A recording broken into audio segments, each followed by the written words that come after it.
This episode of Midco Sports Magazine is presented by Shields and Sanford Orthopedics and Sports Medicine.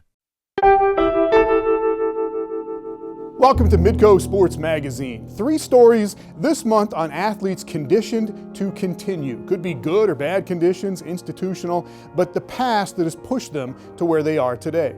We have a high school wrestler in Brookings, South Dakota, and she is breaking ground by qualifying for the state tournament again. We have a college basketball player from Flint, Michigan, with an incredible story of overcoming violence and public health issues in his hometown. But first, a story about how a positive past can be just as influential in building a successful future. Here is Jason and Dara with the Jacobson family in Fargo, North Dakota.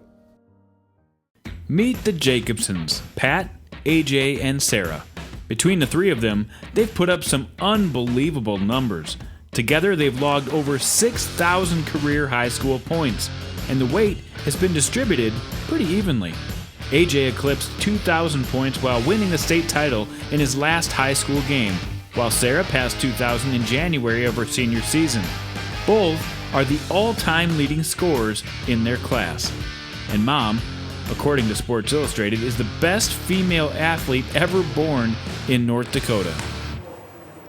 There are a lot of adjectives you could use to describe the Jacobsons, but competitive has to be near the top of that list. It's been competitive in wakeboarding and skiing and board games, and they're both very competitive. Me and my sister and my mom would go over to Ben Franklin Middle School where she works. AJ would shoot on one basket and I would shoot at the other.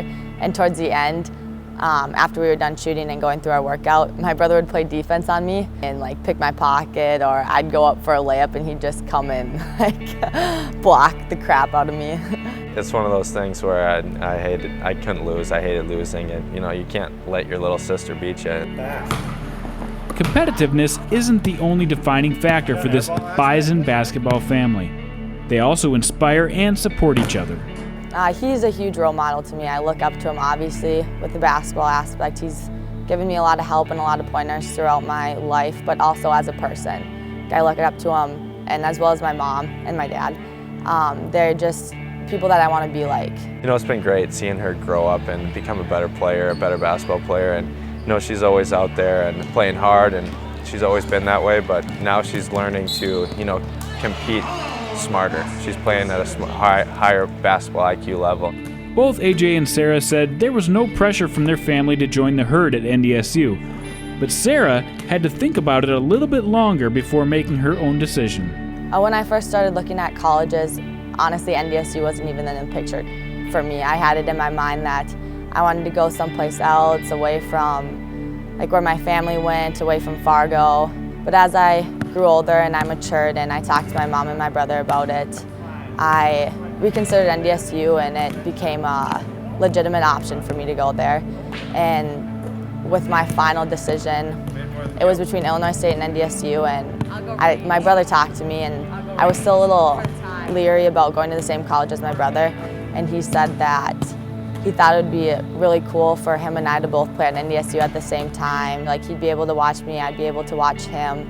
And so at the end, along with my mom, her influence on me, and my brother saying that, I felt that NDSU was the right choice for me. She was pretty quiet about it. She kind of kept it to herself, and I honestly never thought that she would go to NDSU. It was one of those things I thought at an early age she just kind of wasn't into it. She didn't want to follow in her mother's footsteps. She didn't want to do that kind of thing. But I'm glad that she saw the light a little bit and noticed that it's not so bad being in town with your parents and having your family around to support you. And glad she found a fit for her. And she had a lot of tough tournaments. She played a lot of AAU basketball, went around the country a lot, and after traveling a lot like that, you find out that home is home, and Fargo's always been home for us, which is a good realization.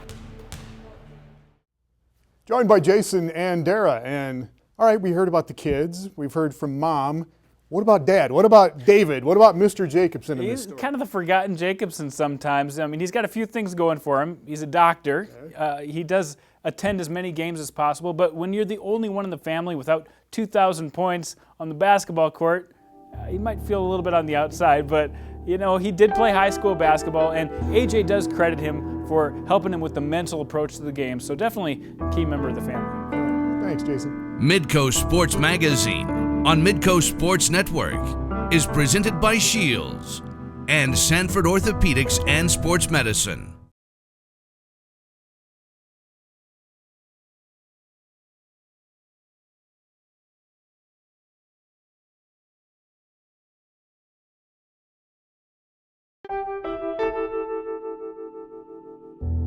Welcome back. Almost 10,000 females compete in high school wrestling in the United States, and there are some states that have enough girls to have all-female leagues, but not South Dakota, which means that Ronna Heaton has had to go against the boys and go against tradition, and it has not been easy. Here is Carla Metz with the story. Wrestling is a full contact sport. Wrestle! Involving throws, takedowns, and holds. Those that compete are tough by nature. Those that are good are determined and disciplined, but those that are great, they're considered hidden treasures. On the Brookings High School roster, just a few names down, wrestling at 113, you'll find one such treasure. Her name, Ronna Heaton. I always get asked, like at tournaments, you wrestle? Like, girls wrestle? What? But I've been wrestling since 8, and I've seen these kids a lot, and they're still so surprised about girls wrestling. While the questions remain the same, Ronna likes to answer on the mat. And last season, she responded big, writing her own line in the South Dakota history books, becoming the first female to qualify for a state wrestling tournament. Kind of surprised me at the same time that I was first on South Dakota, because in California, they have so many girls that wrestle, and then we have 4. Her success comes from years of practice, but it started out as a family affair. Her brother Kyer started wrestling in the 1st grade. Ronna was in the 3rd grade. He came back and he was all excited about wrestling and started talking about stuff and showing him moves, and the 2 girls asked me if they could wrestle. And I said, sure, because something to get rid of some of the pent-up energy, during the winter time. Ronna's brother gave up wrestling as he got older, but her younger sister Kylie continues to wrestle beside Ronna at Brookings High School for Coach Scott Miller.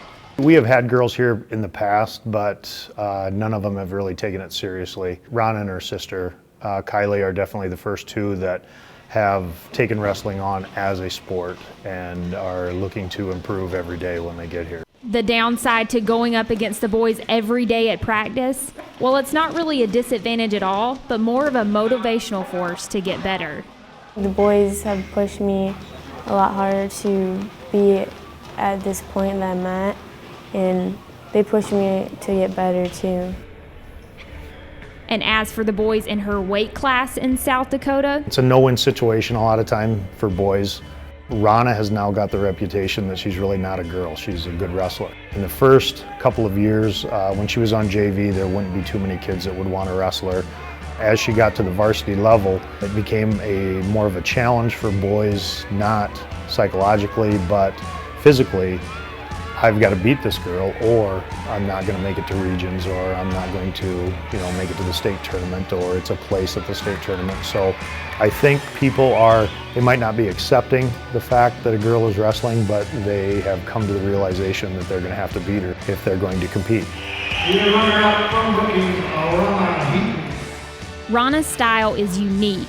It's a combination of what she's learned from all the teams she's wrestled for. Besides the varsity team at Brookings High School, Heaton works out at Olympic training centers, travels all over the nation for developmental camps, and is a member of Team USA for cadet freestyle. Her biggest accomplishment to date was winning a gold medal at the United World Wrestling Cadet World Championship in Bosnia. It's something Coach Miller won't soon forget. Last year when she won her world championships, I was standing in lunchroom on my phone watching her win a world title, which was incredible.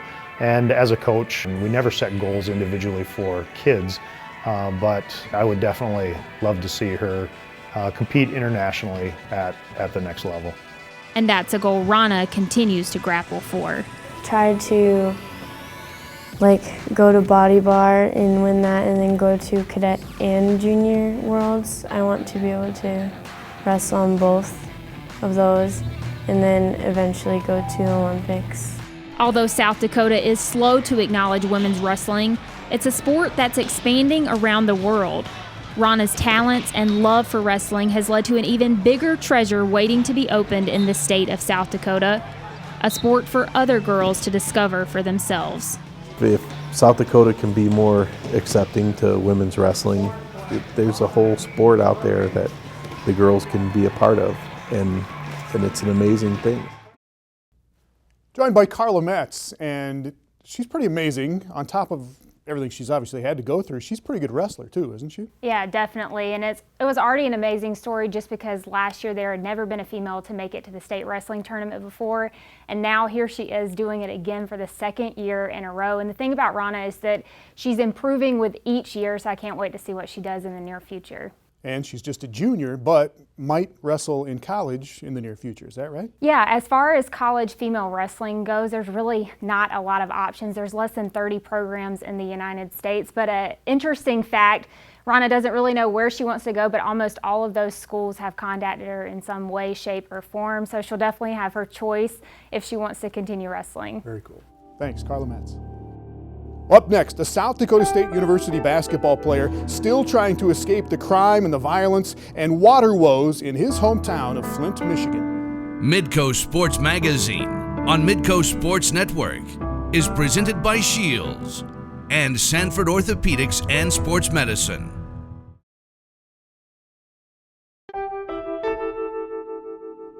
Welcome back. Deondre Parks has made a name for himself as a basketball player in Brookings, South Dakota. But it's another city, his hometown, that continues to define him for better and for worse. Here's David Brown. This is Deondre Parks. This is a 6'1", 194-pound starting guard for the South Dakota State basketball team. And this is not his story. This is his reality. Away from the bright lights and shiny hardwood lies something much darker, a place routinely described as the most dangerous city in America. But to Deondre, Flint, Michigan is home. Growing up, it was rough. It made me who I am today as far as toughness and, just competing at anything I do. A lot of drugs, a lot of guns, gang banging, a lot of deaths. You see every corner you see, you see a liquor store, you see burnt houses down, in a row, probably the whole block. With scenes today that mirror third world countries, it's hard to imagine Flint was once the epitome of industry. General Motors was founded there, providing thousands of jobs, including one to Deondre's grandmother. But once GM consolidated its productions, plants started to close, workers lost their paychecks, and Flint disintegrated into an abyss of poverty. It's just a poor environment, but some people make it out, some people don't. If Deondre's childhood was any indication, he was never supposed to leave. Abandoned by his birth father at the age of 3, he saw his mom's new boyfriend sent to prison for armed robbery. So at the age of 9, my mom started talking to me like, I need you to grow up quicker than what a normal kid would do. But it wasn't long before the streets would start to make an imprint on Deondre's life. With no sustainable income, he looked up to neighborhood drug dealers, who would use him as a marijuana runner, making up to $200 a day. Age 11, I was doing it. Mom never knew. Didn't ever plan on telling her. But I'm older now, and I thank God I wasn't caught. With easy money running around, Deondre's lifestyle became more envious, and jealousy breeded contempt in the form of multiple gun threats. Did you ever get robbed? Yeah, I got robbed. 10th grade year. I got robbed coming from my guy's house. I got fancy clothes on, shoes, and, just some, I call them scrubs, lowlifes who just, look for people to plot on and take what they don't have. The only thing Deondre had away from the seedy underworld of Flint was the hardwood. I'm not really like a school guy, but I love the game of basketball and I'll do anything to play it. Deondre excelled as a star player at Flint Northwestern High School. But in the summer between his junior and senior years, his close friend Ray was murdered after attempting an armed robbery. And Deondre nearly went down a path seemingly predetermined by the city's conditions. We all wanted revenge. We planned on it. We plotted. We even talked about doing it. I mean, we all had guns at that age, so it was easy for us to go over there and just shoot up his house and kill whoever in there. My mom kind of talked me out of it. She's like, you do this, think about what's gonna happen with your brothers and sisters. You won't see them again. A gun crime affects home. Deondre transferred to Kingdom Prep in Columbus, Georgia, got his high school diploma, and enrolled at Iowa Lakes Community College. I would say if I didn't go to prep school, I'd probably be doing what I've seen everybody else do, or I'd probably be dead. Deondre may have used his athletic ability to escape Flint, but Flint's problems have an inability to escape Deondre. How many friends or family members died before you came to college? It's been a few. I'm trying to count them off in my head now. It's been 11. His mind and heart were in Flint, but his body was in Estherville, Iowa, trying to attract the attention of a Division I school. His head coach at Iowa Lakes, Troy Larson, was a former assistant at South Dakota State, and that led to a conversation with SDSU head coach Scott Nagy. There's so many fingers that run through his family, and I didn't know every single situation that was going on there, and I'm not even sure I still do. But I think when we recruited him, I mean, we understood that we were getting a kid from a pretty tough situation. Deondre jumped at the chance to come to Brookings, a tranquil city that provided an atmosphere most take for granted, but Deondre accepted with open arms.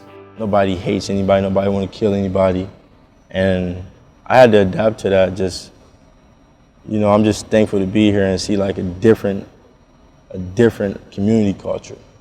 Instead of, back at home, you gotta watch over your shoulder, who in this car, who in that car. In his first season at SDSU, Deondre led the Jacksons scoring and helped them advance to the second round of the NIT. Frost Arena provided a sanctuary from the bitter cold he encountered from the outside world. Just being out here with those guys takes my mind off a lot of things. But it's just like when the lights go off after the game, everything hits me again. Over the summer, Deondre returned to Flint to visit his mom and 5 younger siblings, and he never knew a simple task would foreshadow a national crisis. One morning I woke up and turned it on, getting ready to brush my teeth, and it came out brown. But we kind of knew something was going on with the pipes then, but the full story wasn't out about the lead in the water. After the city of Flint changed its water source in 2014 to the Flint River, untreated water caused lead from aging pipes to leak into the supply. Now Deondre's family can only shower once a week, and his mom has to drive upwards of 2.5 hours just to find bottled water. But no matter the precautions, the damage has already been done. My mom's real scared of it. My 2 little brothers were just diagnosed with lead poisoning. So she don't want to take like a higher risk of them being affected anymore. My 3-year-old brother can't talk because of the lead poisoning. It's like, I guess it's like eating his brain away or something like that they were saying, but it can be cured. My 10-year-old brother has seizures. Everything be fine with him, he'd be playing a video game, and then next thing you know, you just see his eyes roll in the back of his head. It's because he has lead poisoning. Once again, basketball was Deondre's escape. He remains one of SDSU's leading scorers, but there are times where even the brightness of the court can't help him escape the darkness. I see him thinking more this year than instead of just playing. I see some of the frustrations off the floor that leak onto the floor. I mean, I can see those things. Maybe Deondre is thinking more, but if anything, it's helping him finally figure out how to save his family and himself. After all, why else would a 23-year-old just months from graduating become the guardian of his 14-year-old brother?